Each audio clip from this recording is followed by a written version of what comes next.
crime suspect, a police officer asks what happened, and for a split second, the suspect's eyes widen. The suspect begins telling their side of the incident, including things the alleged suspect did or did not do. While giving their story, the suspect is wringing his hands out and looking all over the room, and his speech begins to slow him. The suspect, whose left eyebrow twitches and doesn't even speak about the incident itself, and finishes with, "and that's about it."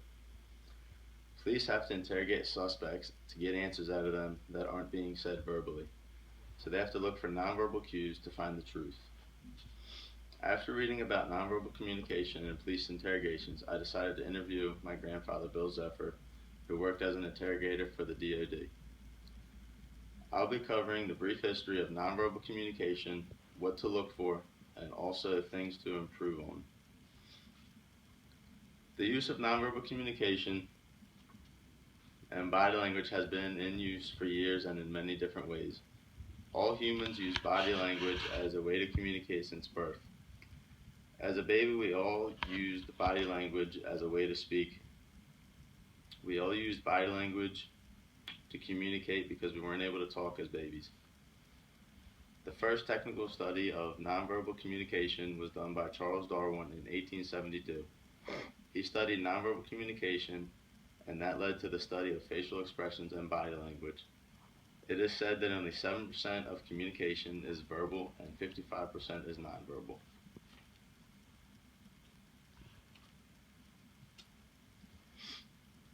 Interrogations must be able to detect signs of nonverbal cues and interpret them in order to detect the truth or not. When interrogating a suspect, law enforcement officials look for signs of body language and deception detection. According to Bill Zephyr, DoD interrogator, when investigating suspects, you would look for signs of stress and nervousness, which are signs of lying or deception. When interrogating a suspect who has a guilty conscience, the suspect's body movements become restricted. A guilty person will show signs of closing themselves off and crossing their arms and legs. They'll also show signs of nervousness when guilty, such as breaking eye contact, sweating, tapping their feet, and even touching their face or hair. Training for recognizing nonverbal cues can improve recognition and the ability to confirm suspects' response. The FBI teaches classes in interviewing and investigative techniques to improve their ability to confirm nonverbal cues. By the end of the classes, trainees improve their capacity to recognize verbal and nonverbal indicators. The improvement rates for those that had gone through training and increased their nonverbal cue recognition increased 10 to 25% when detecting lies from the truth. Nonverbal cues date back to Charles Darwin's research and also back to when we were babies.